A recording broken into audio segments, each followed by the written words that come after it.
ತಪ್ಪೇನಿದೆ, ಡಿನ್ನರ್ ಮಾಡೋದು ತಪ್ಪೇನಿದೆ, ಜೊತೆ ಸೇರೋದು, ಮಾತಾಡೋದು. MLA-ಗಳನ್ನ ಊಟಕ್ಕೆ ಕರೆಯೋದು ಮುಖ್ಯಮಂತ್ರಿಗಳು ಅದೇನು ಹೊಸ್ತ?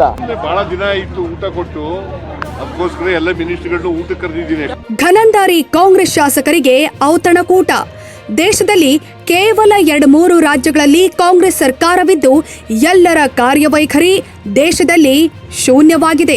ಆದರೂ ಕೂಡ ಕರ್ನಾಟಕದ ಕಾಂಗ್ರೆಸ್ ಶಾಸಕರು ದೇಶಕ್ಕೆ ಮಾದರಿಯಂತ ಬಿಂಬಿಸಿಕೊಂಡು ನಮ್ಮ ರಾಜ್ಯದ ಸಂಪ್ರದಾಯವನ್ನೇ ಬದಲಾಯಿಸಿ ಈ ಬಡಾಯಿ ರಾಜಕಾರಣಿಗಳು ಬರೋಬ್ಬರಿ 2 ವರ್ಷಗಳಿಂದ ಈಚೆಗೆ ಸಿಎಂ ಸಿದ್ದರಾಮಯ್ಯನವರು ಸೋಮವಾರ ಅಂದ್ರೆ ಅಕ್ಟೋಬರ್ 13ರಂದು ಡಿನ್ನರ್ ಪಾರ್ಟಿ ಆಯೋಜಿಸಿದ್ದಾರೆ. ನವೆಂಬರ್ ಕ್ರಾಂತಿಯ ಚರ್ಚೆಗಳ ಬೆನ್ನಲ್ಲೇ ಈ ಪಾರ್ಟಿ ಸಾಕಷ್ಟು ಸದ್ದು ಮಾಡುತ್ತಿದೆ. ಇದೇನು ಸೆಂಡ್ ಆಫ್ ಪಾರ್ಟಿನಾ ಅನ್ನೋ ಮಾತುಗಳು ಕೇಳಿ ಬರ್ತಿವೆ. ಈ ಮಧ್ಯೆ ಸಂಪುಟ ಪುನರ್ರಚನೆಯ ಕೂಗು ಜೋರಾಗಿದೆ. ಸಿಎಂ ಸಿದ್ದು ತಮ್ಮ ಕುರ್ಚಿ ಬಿಡ್ತಾರಾ? ಬಿಟ್ರೆ DK ಶಿವಕುಮಾರ್ ಸಿಎಂ ಆಗ್ತಾರಾ? ಇಲ್ಲ ದಲಿತ ಸಿಎಂಗೆ ಮಣೆ ಹಾಕ್ತಾರಾ? ಈ ಎಲ್ಲಾ ಚರ್ಚೆಗಳು ಚಾಲ್ತಿಗೆ ಬಂದಿವೆ. ಜಸ್ಟ್ 15 ದಿನಗಳಲ್ಲಿ ರಾಜ್ಯ ರಾಜಕೀಯ ಮಹತ್ತರ ಬದಲಾವಣೆಗೆ ಸಾಕ್ಷಿಯಾಗಿದೆ. ಸೆಪ್ಟೆಂಬರ್ ಕ್ರಾಂತಿ ಸೈಡ್ಗೆ ಸರಿದ ಬಳಿಕ ಬಿರುಗಾಳಿಯಂತೆ ಎದ್ದ ನವೆಂಬರ್ ಡೇಟು ತುಂಬಾ ಲೇಟು ಅಂತ ಅನ್ಸುತ್ತೆ.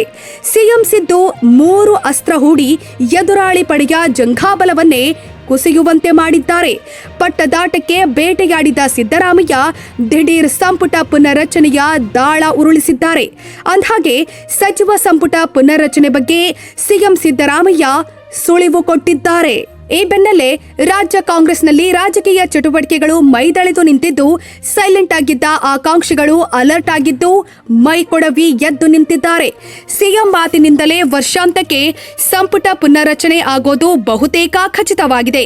ಸಂಪುಟ ಪುನರ್ರಚನೆ ವೇಳೆ ತಮಗೆ ಅವಕಾಶ ಸಿಕ್ಕೇ ಸಿಗಲಿದೆ ಎಂಬ ಬಲವಾದ ವಿಶ್ವಾಸದಲ್ಲಿ ಒತ್ತಡ ತಂತ್ರಗಳು ಜೋರಾಗಿವೆ.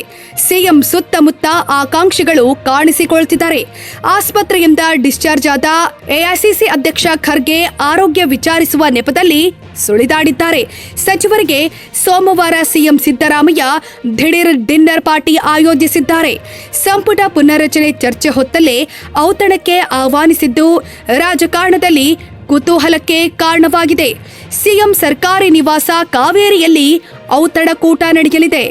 ಸಿಎಂ ಸಿದ್ದರಾಮಯ್ಯ ಡಿನ್ನರ್ ಪಾರ್ಟಿ ಬೆನ್ನಲ್ಲೇ 3 ದಲಿತ ಸಚಿವರು ಪ್ರತ್ಯೇಕ ಸಭೆ ನಡೆಸಿದ್ದಾರೆ. ಪರಮೇಶ್ವರ್, ಸತೀಶ್ ಜಾರಕಿಹೊಳಿ, HC ಮಹದೇವಪ್ಪ ಒಂದು ಕಡೆ ಕೂತು ಚರ್ಚಿಸಿದ್ದಾರೆ. ಸಿಎಂ ಬದಲಾಗೋದೇ ಆದ್ರೆ ದಲಿತ ಸಿಎಂ ಅಸ್ತ್ರ ಪ್ರಯೋಗಕ್ಕೆ ಸಿದ್ಧತೆ ನಡೆಸಿದ್ದಾರೆ. ನವೆಂಬರ್ ಕ್ರಾಂತಿಯ ಬಗ್ಗೆ KN ರಾಜಣ್ಣ ಕೂಡ ಸೂಚ್ಯವಾಗಿ ತಿಳಿಸಿದ್ದಾರೆ. ಬಿಹಾರ್ ಚುನಾವಣೆ ಮುಗಿಯೋವರೆಗೂ ಕಾಯಿರಿ ಅಂತ ಹೇಳ್ತಿದ್ದಾರೆ. ಪವರ್ ಶೇರಿಂಗ್ ಬಗ್ಗೆ ಹೈಕಮಾಂಡ್ ಸ್ಪಷ್ಟಪಡಿಸಬೇಕು ಅನ್ನೋ ಒತ್ತಾಯಗಳು ಕೇಳಿ ಬರ್ತಿವೆ. ಹೀಗಿರುವಾಗ ಅಚ್ಚರಿಯ ಬೆಳವಣಿಗೆಯಲ್ಲಿ ದಲಿತ ಸಿಎಂ ಪ್ಲೇ ಕಾರ್ಡ್ ಪ್ರಯೋಗಿಸಿ ಸತೀಶ್ ಜಾರಕಿಹೊಳಿ ತಂದು ಕೂರಿಸುವ ತಂತ್ರಗಳನ್ನ ಹೊಸಗಲಾಗುತ್ತಿದೆ. ರಾಜಕಾರಣದಲ್ಲಿ ಯಾವುದು ಅಚ್ಚರಿಯಿಲ್ಲ. DKಶಿಗೆ ಕೈಕೊಟ್ಟು ಜಾರಕಿಹೊಳಿಗೆ ಮಣೆ ಹಾಕಿದ್ರೂ ಅಚ್ಚರಿಯಿಲ್ಲ. ಕಾಂಗ್ರೆಸ್ ರಾಜಕಾರಣದಲ್ಲಿ ಯಾರು ಇರ್ತಾರೆ, ಯಾರು ಹೋಗುತ್ತಾರೆ ಅನ್ನೋದು ದೇವರೇ ಬಲ್ಲ. ಒಟ್ಟಾರೆ ಮುಂದಿನ ಚುನಾವಣೆಯಲ್ಲಿ ಜನರ ತೀರ್ಮಾನ ಯಾರ ಪಾಲಿಗೋ. ವೀಕ್ಷಕರೇ, ಹೆಚ್ಚಿನ ಮಾಹಿತಿಗಾಗಿ ನಮ್ಮ ಚಾನೆಲ್ ಅನ್ನ ಸಬ್ಸ್ಕ್ರೈಬ್ ಮಾಡಿ, ಲೈಕ್ ಮಾಡಿ ಹಾಗೂ ಶೇರ್ ಮಾಡಿ.